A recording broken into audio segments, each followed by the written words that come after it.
The Stephansdom in Vienna, St. Stephen's Cathedral.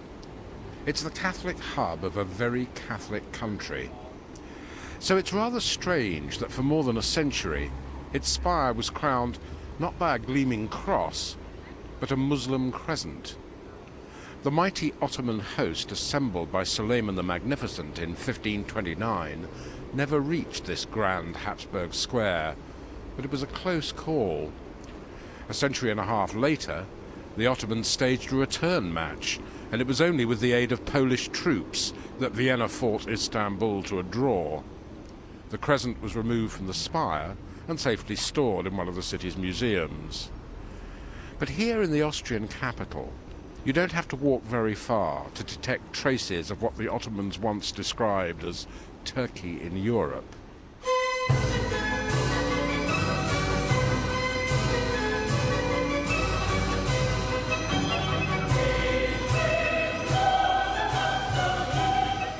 During the 18th century, when the Ottoman Empire was a feeble ghost of its former self, Turkey became fashionable in a rather patronizing way. The Empress Maria Theresia had her portrait painted in Turkish dress. Her nephew, Joseph II, commissioned an opera from Mozart set in an Ottoman seraglio, with the Turkish pasha playing the part of the good guy.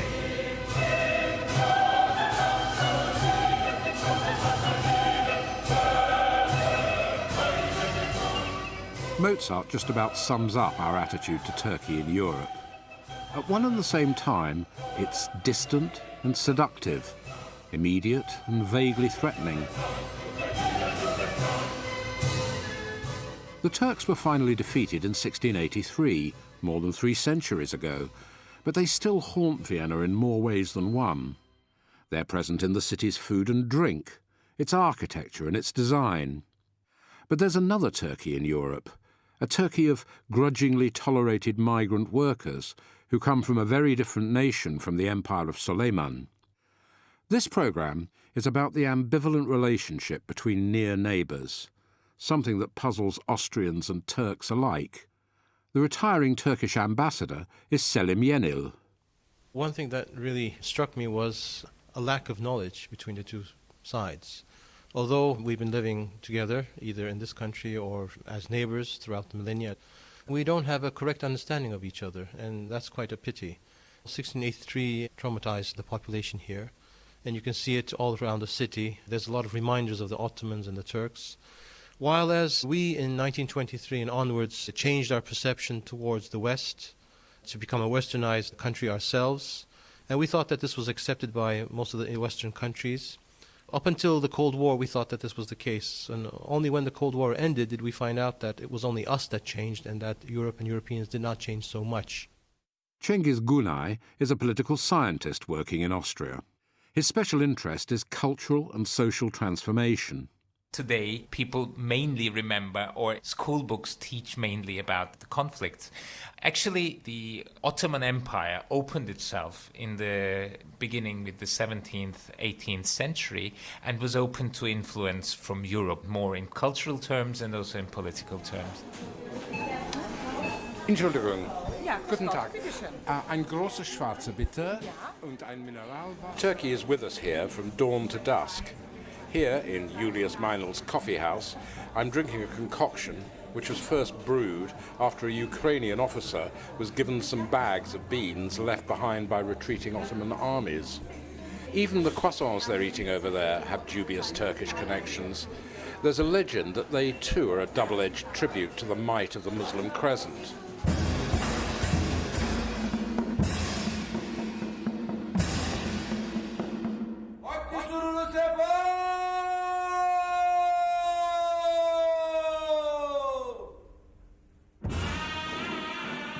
What was the magnetic pull that drew the armies of Suleiman the Magnificent to the gates of Vienna?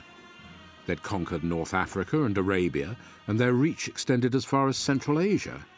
So why did they need to plant the crescent banner on the foothills of the Alps?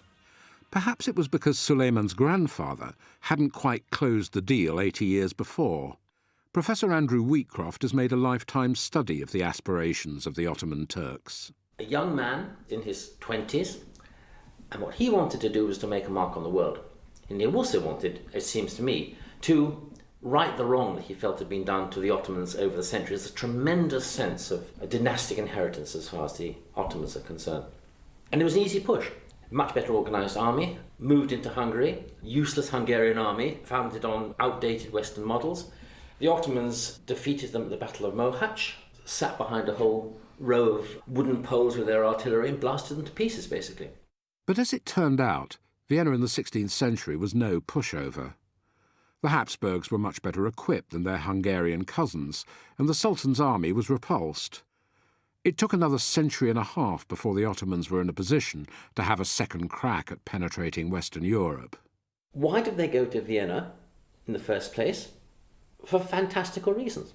And the reason was that if they were able to take Vienna, Kara Mustafa, who was the Grand Vizier at the time, felt that it would be something that would make him unique in the history of the Ottoman Empire. He would have achieved what Suleiman failed to achieve. And it was a kind of fantasy, and I think that the fantasy was it would fulfill a whole lot of statements of destiny, so to speak, that were kind of replete in the Ottoman histories.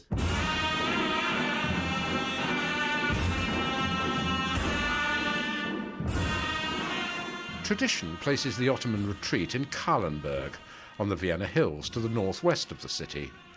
I followed that tradition 10 years ago when I told the story for a Radio 3 documentary about Vienna. But I was probably wrong on 2 counts. Most historians now believe that the Turkish armies gathered on the Leopoldsberg, half a mile to the east. And the victorious army was led by King John Sobieski of Poland. So it wasn't an Austrian victory, and it happened somewhere else.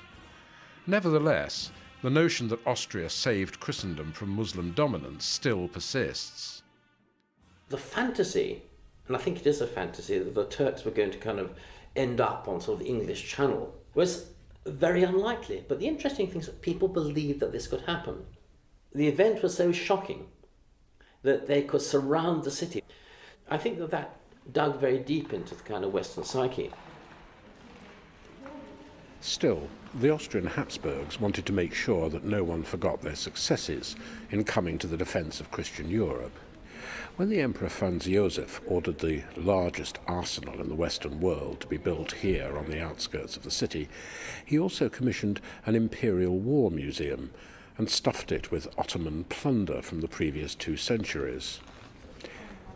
Here's the Great Seal of Mustafa Pasha, captured by Prince Eugene of Savoy at the Battle of Lenva in 1697. In the next gallery is the huge tent of Damad Pasha, which Eugene plundered and adopted as a mobile hunting lodge. Most impressive of all is the mortar of Belgrade, which hit the Ottoman ammunition dump and wiped out 3,000 Turkish soldiers in the process. That was in 1717, and it marked the final failed attempt of the Ottoman Empire to command Central Europe. But Vienna was only an episode in a story which continued until the end of the First World War.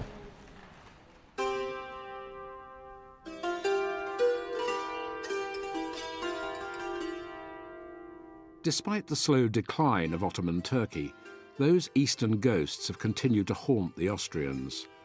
Valeria Heuberger is a social and cultural historian who specialises in the minorities of Central and Eastern Europe. She sees relations between Turkey and her European neighbours as a complex mosaic. Historical images or historical myth differ from Eastern and Western Austria. So for Eastern Austria, especially for Vienna, the danger for many centuries came definitely from the East, which was true. It was going back to medieval times, it was the Hungarians, then it was the Turkish armies, the Ottoman armies for many centuries. Also in popular culture, many songs, many poems, many legends deal with these belligerent centuries, with this warfare which lasted for centuries between the Habsburg Empire and between the Ottoman Empire.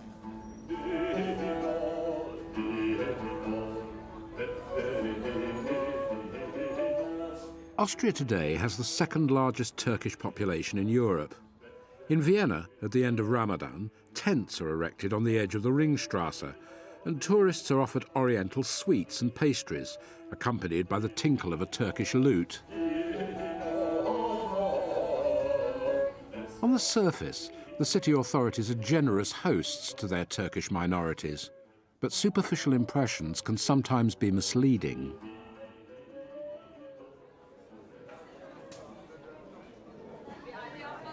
Vienna's 10th district is Austria's little Istanbul, or at least it should be.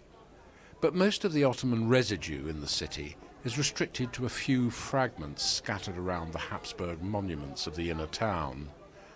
Tonight, we're in Atip, the Turkish Cultural and Faith Centre, located in a nondescript 60s block off the main thoroughfare. Low ceilings, blank walls, and the only colour coming from the vivid traditional shawls and skirts of the women, segregated at the far end of the room from their business-suited middle-aged menfolk.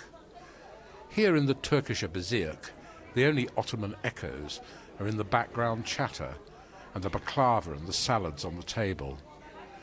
Tonight is a Bayram, a festival to mark the end of Ramadan, given a little extra spice by blending with a farewell party for the departing Turkish ambassador.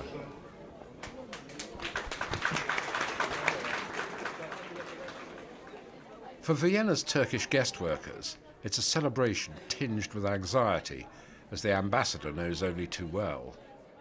The guest workers have come here, but I think that to many Austrians they have overstayed their welcome. They were supposed to go back, but they did not. They decided to stay here for economic reasons, for well-being. And some have integrated well, but not all. And those who have not integrated well look different than the Austrians. And of course this caused some resentment. And let me be candid here, I think that religion and culture does play a certain role here. I mean, previous minorities were of the same, at least, if not Catholic, but at least they were all Christian. And now we're talking about a Muslim minority, which is different. 9/11 has not helped. The things that we see in the Middle East or Afghanistan have not helped. This all gives Islam or the Muslims a bad name. If conflicts come into being, I would say it's not only because a woman is wearing a headscarf or a man would wear a traditional Arab garment. The point is that very often different lifestyles cause problems. Sometimes if you stroll through these marketplaces, you feel like you're in Istanbul or in Sarajevo or somewhere else in a more oriental part or more Balkan part of Europe. But I would say that's more or less the same process which is going on Europe-wide. So Austria is no exception. It's only 9 subway stops from the Stephansdom to Brunnengasse, but I might as well have bought a ticket to Ankara. The Brunnenmarkt sits on the outskirts of the Gürtel, Vienna's outer ring road. The market is a little more relaxed and less manic this afternoon than the 10th district was yesterday. Ramadan is ended. The mad dash to eat and drink once the sun has set is now over. There's more time to take in Zumrut, the jewellers, the bridal shops, the carpet dealers, the aubergines and hot peppers on the food stalls, the salty white cheeses, olives, and stalls that sell nothing but coffee. Over there is Burka Textil and Istanbul Textil. The Harp restaurant is still offering iftar itap, the special 6:30 buffet to break the fast. And the sound of the Turkish language is spiced with the occasional burst of Kurdish. In Brunnengasse, you could be forgiven for thinking that Austria is the model of multiculturalism. But we shouldn't forget that the anti-immigrant Freedom Party has twice held the balance of power in Parliament. The sociologist Cengiz Günay has a more nuanced view of Austrian tolerance. I think Austria is a country which is not used to integrate different cultures in a way. Because we have a long history of integration. Look at all the Czechs and the Slovaks and the Hungarians and so on and so forth. We integrated during the era of the Habsburg Empire. But of course that was assimilation actually. So integration is very often mixed up with the assimilation, and people expect migrants to become Austrians, like any other Austrian, to change probably their names into Hans and Grete or something. And it is less accepted that they are behaving in a different way. These sentiments are shared by a small but vocal group of Austrian politicians in local and national government. Omar al-Rawi was born in Baghdad, but as a city councillor, he represents all Vienna's Muslim minorities. Most of them mixed up integration with assimilation. And that comes back also to its historian development. We had a lot of Hungarians, Czech, Bohemians, the so-called Ostblock countries. And all these people went the way of assimilating themselves. So you just rarely find only their names, called Pavkovic and Svoboda and Vesely and Klestil, but they lost their language, they lost their former culture, they lost even the ability of their cooking and kitchen. And that's why the Viennese and the Austrians, only when they see someone who lost everything except his name, he is a well-integrated person. That is one of the things which sometimes with the Islam, because it's another faith, it's another religion, there are some habits and customs which will never change. Of course, one of the huge problems is this wearing the headscarf, which causes for a lot of the ladies extremely discrimination when they want to get a job. And we have to admit that there is a new phenomenon in Europe and also in Austria. It's called Islamophobia. And this phenomenon would be a challenge for both of the society to deal with in the next years. Istanbul-born Alev Korun sits in the National Parliament. She's an MP for the Greens, but her brief also includes minority issues. She, too, is conscious of the legacy of Austria's past relations with her Turkish neighbours. In the public consciousness in Austria, there is still very much living the fact that the so-called Turks, or we call them actually Ottomans in Turkey, that Ottomans have been trying to conquer Austria or Vienna. In public schools, pupils hear that the Turks were trying to conquer Austria.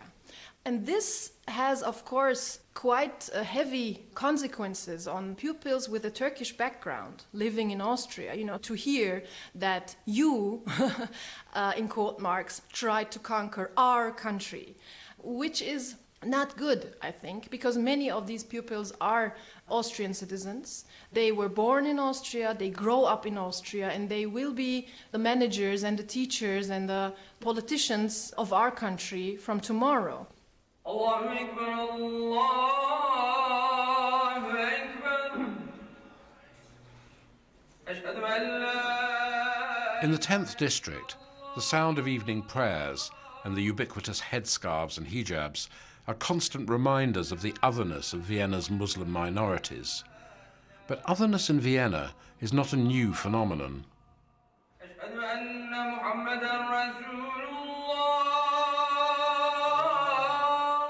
The last census from 1910 indicated that Franz Joseph, the old emperor, he ruled over approximately 52 million people. And we had various nations. We had Slavic people. We had, of course, Hungarians, Italians, Ukrainians, Czechs, Slovaks, Romanians, and many other. And among these many groups, there was also one group of Muslims living in Bosnia-Herzegovina. So that Viennese, that Austrians got acquainted with Islam goes back already to the time of the Austro-Hungarian Empire. Ah yes, Bosnia. The only European country where Muslims make up more than 80% of the population. A nation synonymous in the media not with integration, but with disintegration. I've visited the country 3 times since the War of the 90s, and I've grown to love Sarajevo, that most Ottoman city west of Turkey. If Austria is deeply conflicted about its Turkish legacy, perhaps Bosnia can give us a different image of Turkey in Europe. The former Oxford Professor of Modern History, Norman Stone, is now based in Ankara and Istanbul. For him, Bosnia isn't a symbol of conflict, but a testament to the successful collaboration of 2 cultures. They got on very well in Bosnia. days of Suleiman, 17th century, it's a very go-ahead place. And it was on a major trade route running to Dubrovnik. Sarajevo is an important place, and it works in a way that Western European cities at the time would not have worked, with proper running water and attempts to control epidemics. Also, the other thing that's so striking about Bosnia is that the native Bosnians and the Ottomans got along perfectly well. I mean, if you think of the numbers of people who were very prominent in the Ottoman court, an awful lot of them were Bosnian, including some of the very great, memorable Grand Viziers, all came from that part of the world.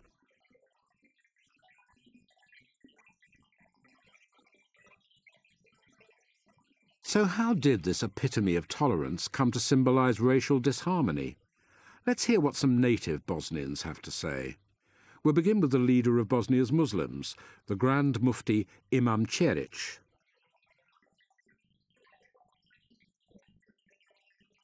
The nature of Bosnia has been for more than 1,000 years of the multicultural, multi-ethnical, multinational society. This is not something new, because Bosnia-Herzegovina is a treasure of this multicultural and multinational environment, which we cannot destroy. I am shocked that we don't have partners in Europe to understand that.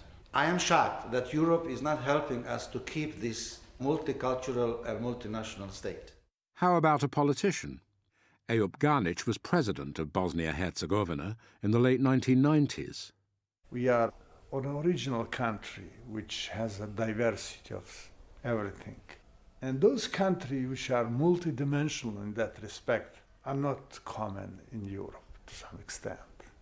So that's why there are some troubles, jealousy, or whatever you call it, that exist here. But we are small and beautiful, original, and we continue to survive all the infections that they are trying to impose on us from the side. Mirsad Puravatra found inspiration in Bosnia's multicultural past when he launched the Sarajevo Film Festival, even as the snipers fired on the city from the surrounding hills. Let's start with the region, considering the region step by step as some kind of the crossing road or as a central point of two big empires. Because Sarajevo spent 500 years under the Ottoman Empire and 50, but very successful and very nice 50 years of Austrian-Hungarian Empire. And we found that those two empires are really meeting each other in Sarajevo. In one street, in just 50 meters, you can see very strong traces of Ottoman Empire, and just next 5 meters you can see such beautiful Austrian-Hungarian buildings or some other traces. When I first came to Sarajevo 12 years ago, I did what every passing hack did. I grabbed an overpriced taxi from the airport, stayed at that dreary legend, the Holiday Inn on Snipers Alley, and entered the city from the west. Walking down Marshal Tito Street, it was a shock when the paving stones suddenly became cobbles and a Habsburg city transformed into a Turkish market. Coming this time from the Ottoman East is a quite different experience. 4 minarets guard the four corners of the bazaar. Greeting visitors at the entrance to the old town is Istanbul Turksi Doner Kebab. Every second shop is Turka or Divan. Coppersmiths hammer, and the music is all traditional Sevda, the melancholy love songs which were born in the years when Sarajevo was governed from Istanbul by the sublime Porte.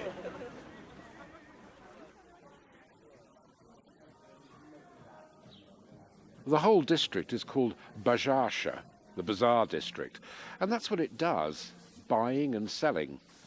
It always did, from the moment that the Sultan Bayezid II established Ottoman rule here at the turn of the 16th century. Sarajevo is, was, and hopefully always will be, the most Ottoman cosmopolis west of the Bosphorus. It was not only a power centre for the empire, even more important, it was the primary trading post between East and West.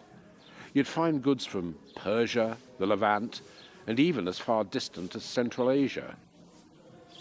Sitting here in the cobbled wooden courtyard of the Moricha Han, which was a pit stop for spice and silk merchants for 300 years, you can sip better Turkish coffee than you'll get in Izmir and buy a kelim at knockdown price. If any square mile in our multicultural continent defines Turkey in Europe, it's here in eastern Sarajevo.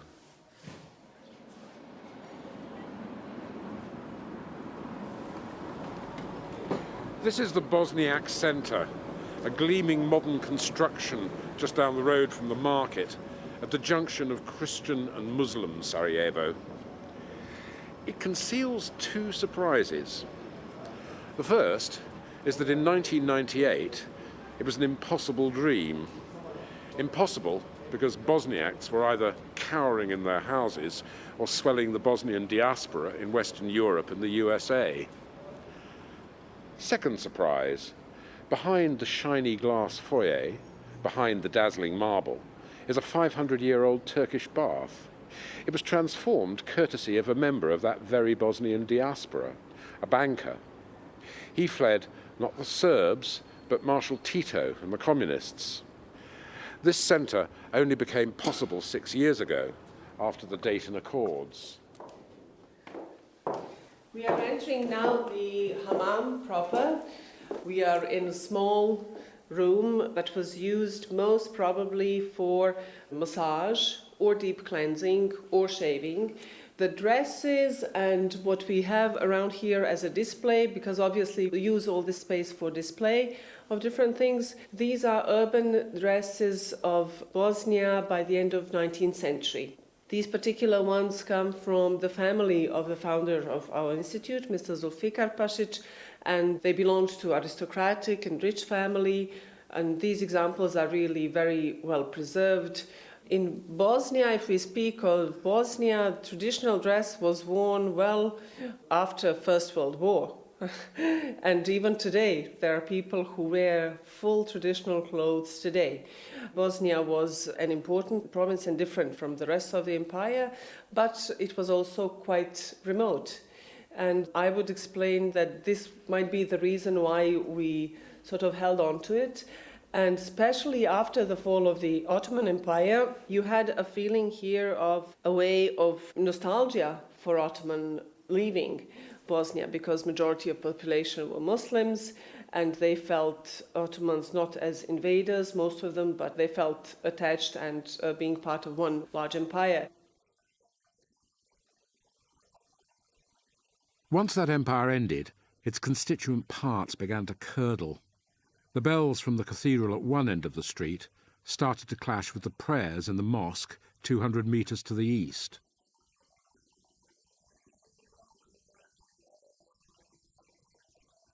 In the middle, left without a name or a state, were the Bosnian Muslims, known as Bosniaks. Their leader, the Grand Mufti, owes his office to an agreement made in the final years of the Habsburg Empire.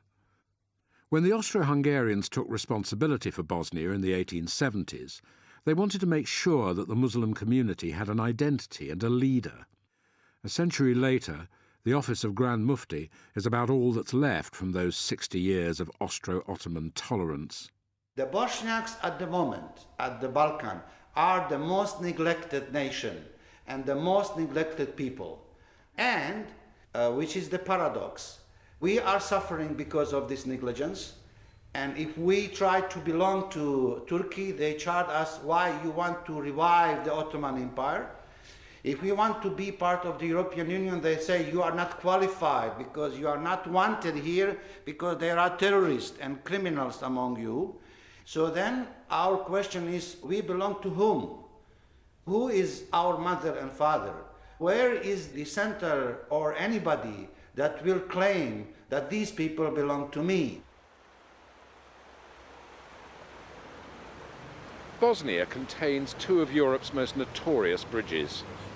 3 hours to the west is the serene and graceful Ottoman Bridge over the Neretva in Mostar, which we saw being pulverized by the Croats on live TV during the war.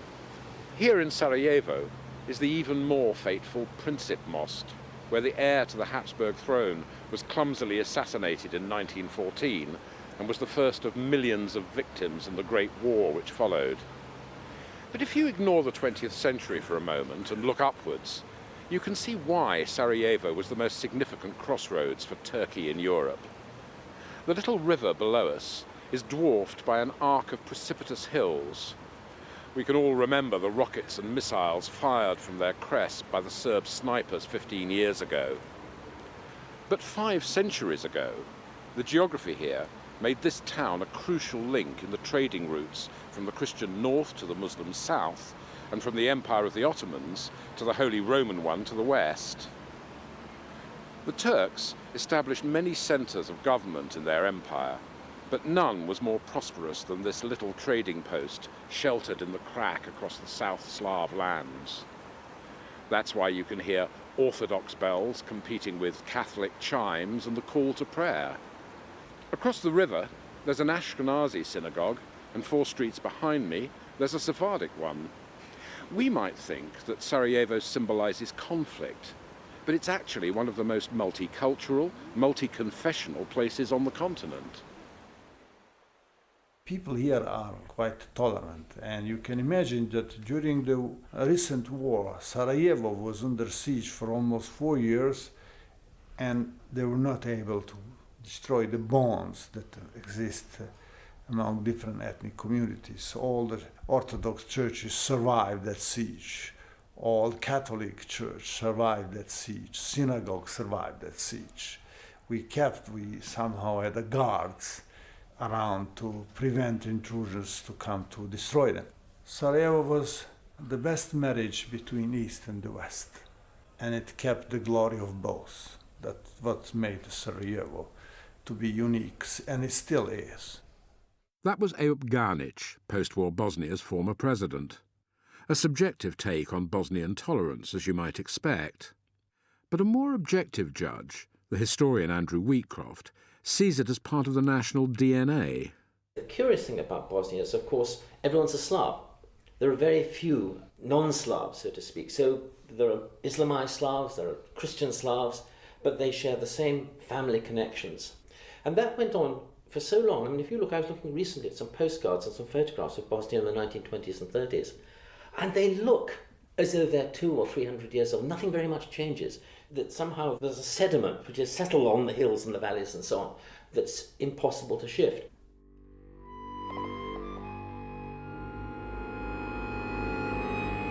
It's in the cultural legacy that we can hear the most potent Turkish traces in the Balkans. During the war, many Bosnian musicians sought refuge in Western Europe. Since then, the melancholy strains of Sevda music have come to characterize the national temperament. Like Bosnia itself, it weaves Turkish and Slav threads into a single fabric. Exotic Asian modes are decorated with Central European instruments like the accordion. One singer, who refused to leave Sarajevo despite the violence of the siege, is Amira Medunjanin.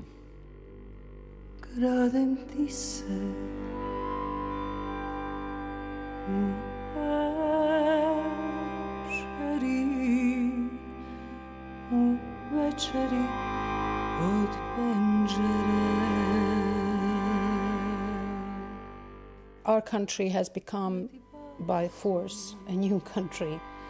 It was a rather tough period, and people were turning back to themselves. People were trying to find their identity again, and the best way to achieve that was through cultural heritage.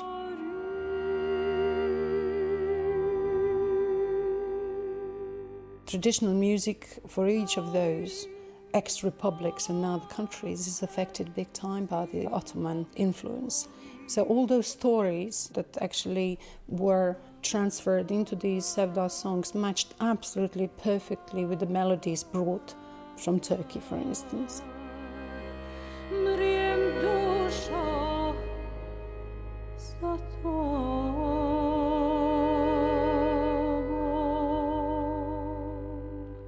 Not just the melodies and more than just the pain. When I was here 10 years ago, one writer insisted that she spoke Bosnian and not Serbo-Croat. Bosnia was still on life support, and the language was a drip feed of collective memory. Throughout former Yugoslavia, you'll hear Turkish words absorbed unconsciously into everyday speech. The Croat historian Ivo Banic. Of course, many of these words are of Ottoman Turkish origin, but there are as many that were brought to these parts by the Ottoman Turks that are of Arabic or Persian origin. Some of them have supplanted Slavic terms. For example, in many of the South Slavic languages, the common Slavic word for color, which is cvet, does not exist. We use the term boya, which in Turkish does not mean color, it means paint, but all the same, there is no other word for color in Croatian, in Serbian, in Bosnian.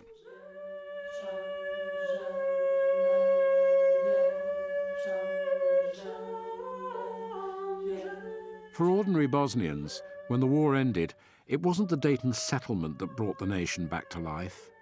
It was the rediscovery of cultural roots in the film festival and the jazz festival, and most of all, in the amateur and semi-professional groups which sprang up in the blood-stained streets. Tijana Vignjevic directs a choir founded in the cellars of Sarajevo during the siege. Music can bring people together. And it was so funny because every time till now, when someone would ask me about mixed choir, they would say, what do you mean mixed? Is it Serbs, Croats and Muslims? And I said, no, it's men and women. So of course, in a choir, there are Serbs, Croats, Muslims, Jews, and everybody. So for people, it's also very nice to see that it is possible to live together.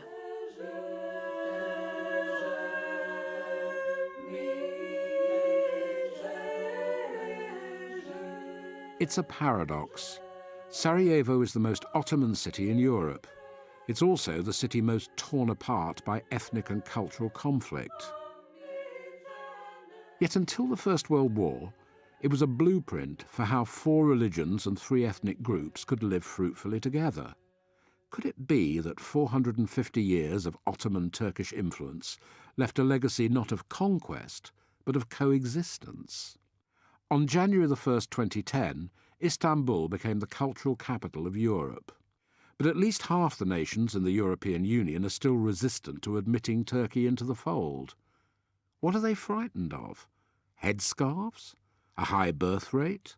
Or is it simply that Turkey in Europe makes us question our long-held assumptions about who we are and where we came from? For the social historian Cengiz Günay, a complex web of cultural and ethnic divergence has been oversimplified into a conflict between different religious systems. What we have since September 11, of course, is this culturalization of religion and the religionization of culture, of course, vice versa, and these discussions going on about the clash of civilizations. So, of course, this has also affected Austrian society, and all of a sudden, the word foreigner was substituted or replaced by the word Muslim, for instance. Now it's a foreigner is a Muslim. So the other is very clearly specified and identified. The former Turkish ambassador Selim Yenil and the local councillor Omar Al-Rawi look to the European Union for resolution. We are a secular country, and we happen to be Muslims. We are not an Islamic country. That's the basic difference with all the other countries who have a Muslim population. Just as Austria happens to be Christian, we happen to be Muslim, nothing more than that. Nevertheless, of course, it has become an issue these days, but I believe that as long as the EU keeps on saying that this is not a Christian club, then it has to prove it. And what better way to prove it than to have Turkey inside? Europe promised Turkey since the 50s that they have the chance, and I think we should stand to our word when we give the promise that they could be a member. They're a member in the European Football Association, they're a member of the European Council, they even won the European Song Contest.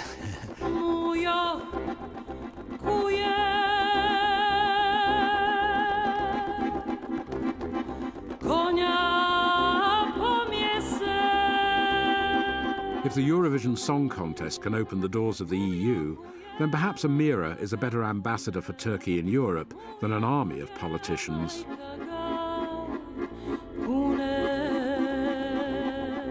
Bosnia's creative community certainly seems to have come to terms with history more completely than some of her clergy and politicians. Imam Ćerić. You are part of our problem and you are part of our solution.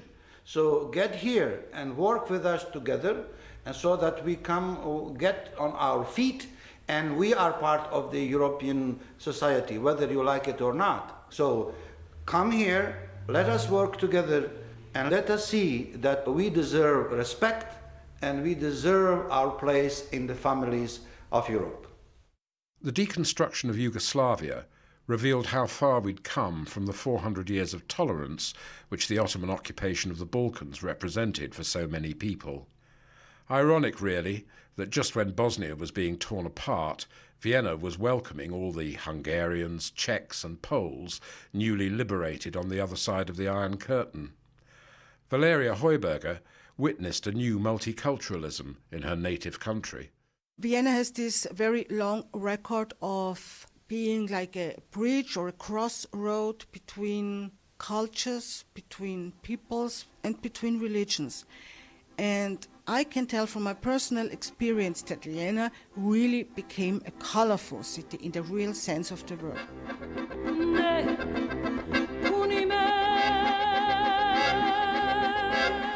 But embracing the otherness of Turkey in Europe is an even greater challenge.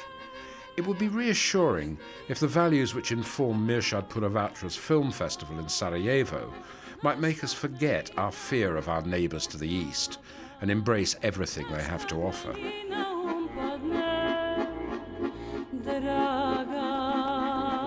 Unfortunately, the meaning Balkan has more negative than positive side. On the other side, Balkan word has some kind of the folklore, still undiscovered, meaning something what belongs more to adventure, I would say, to the people who are a little bit strange, but on the other side could be also interesting people. Because no doubt that we bring some kind of the energy which is missing in Europe today.